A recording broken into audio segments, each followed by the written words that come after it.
Então, vamos fazer esse cálculo. Vamos colocar agora os valores. Então, aqui a gente tem agora que ter bastante cuidado para não cometer nenhum erro no processo de cálculo, porque essa equação é uma equação que é bastante extensa, então a gente tem que montar ela com bastante cuidado.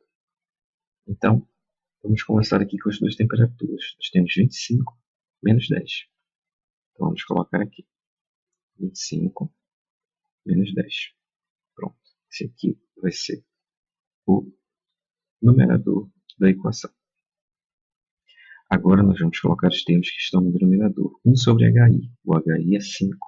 Já está no SI, nas unidades do SI. Então a gente não precisa se preocupar com conversão de unidades.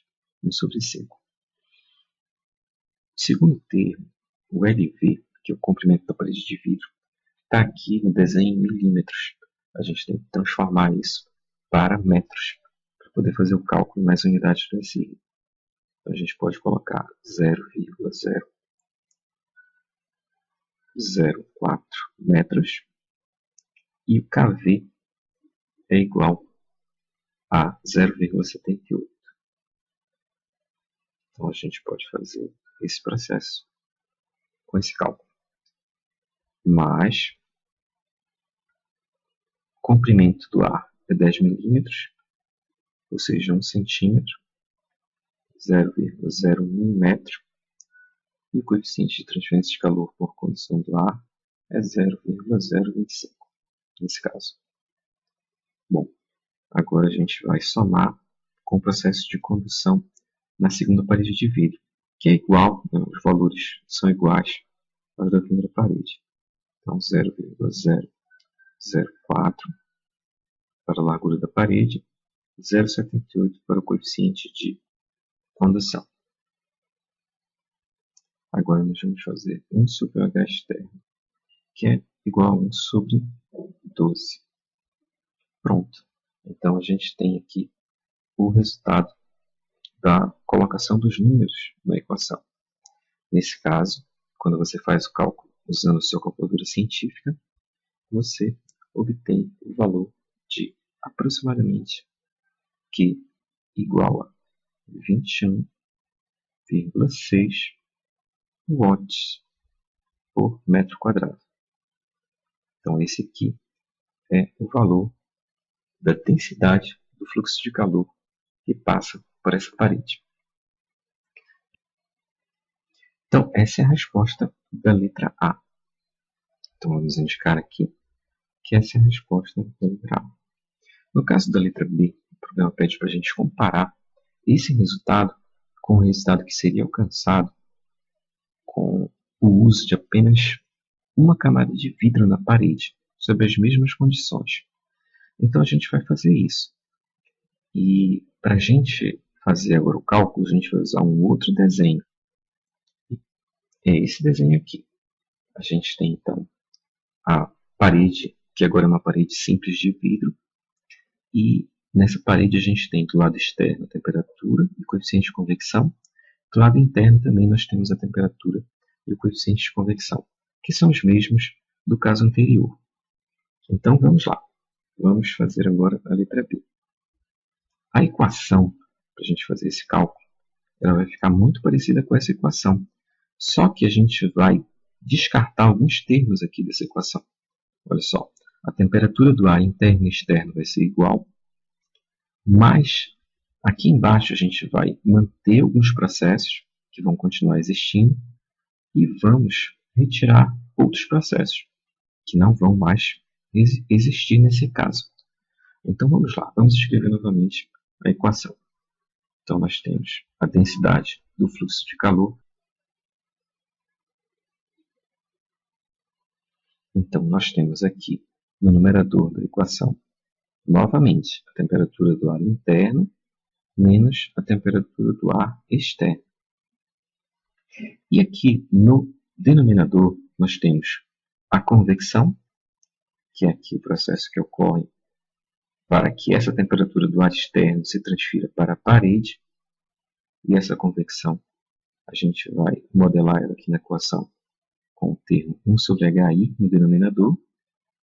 Aí nós temos em seguida o processo de condução que acontece na parede de vidro. Esse processo de condução, aqui na equação, a gente vai modelar pelo termo largura da parede de vidro dividido pelo coeficiente de condução de calor do vidro, mais 1 sobre o coeficiente de convecção no exterior, que é o HE, para que a temperatura na parede da camada de vidro se transfira para o ar externo. Então, 1 sobre HE. Então, essa é a equação. Como no caso anterior, nós temos as duas temperaturas, nós temos os coeficientes de convecção e de condução, e nós temos o comprimento da parede. Então, é possível a gente fazer esse cálculo apenas substituindo os valores, que é o que a gente vai fazer agora. Então, aqui no numerador, a gente vai ficar com 25 menos 10. Então, essa aqui é a variação de temperaturas. No denominador, a gente fica com 1 sobre 5, mais LV, que é 4 milímetros, 0,004, KV, que é 0,78, e 1 sobre o H externo, que é 1 sobre 12. E quando a gente faz esse cálculo, usando a calculadora científica, você vai obter o valor de aproximadamente 52 watts por metro quadrado. Então, esse é o valor da densidade do fluxo de calor quando a gente tem apenas uma camada de vidro. Vamos agora comparar o resultado que nós obtivemos na letra A, quando a gente tinha as duas camadas de vidro e o ar interno. Então, note que a gente diminuiu para aproximadamente a metade a densidade do fluxo de calor quando a gente intercalou as duas paredes de vidro com uma camada de ar.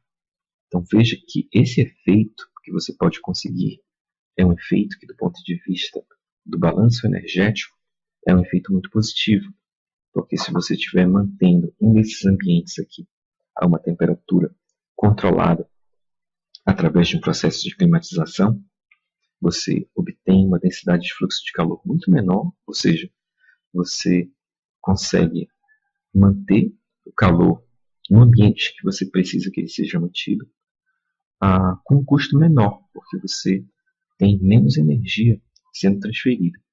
Então, vamos colocar duas situações. Vamos supor que você está no inverno e você precisa de um ambiente aquecido, 25 graus Celsius. Se você tiver apenas uma parede de vidro, a densidade do fluxo de calor vai ser 52 watts por metro quadrado. Então, você, no caso de usar uma parede com duas camadas de vidro e uma camada de ar, esse fluxo de calor vai ser bem menor, vai ser menos da metade. Então, isso quer dizer que você vai precisar de menos energia para manter esse ambiente aquecido, porque essa energia vai ter mais dificuldade para fluir pela parede, no caso de você ter uma camada dupla. Se você estiver, por outro lado, resfriando o ambiente, por exemplo, durante o verão, quiser manter o ambiente a 10 graus Celsius, você tem o processo que é a mesma lógica. O fluxo de calor que está no exterior vai ter muito mais dificuldade para ir para o interior do ambiente refrigerado se você tiver essa parede dupla de camadas de vidro e de ar. Então, esse é o processo de solução do problema. Foi um problema bastante interessante porque envolveu a física dos processos de convecção e de condução, e é um problema muito prático, porque você pode aplicar isso em várias situações interessantes de projetos. Então, é isso. Eu desejo para você sucesso na solução dos outros exercícios. Até logo!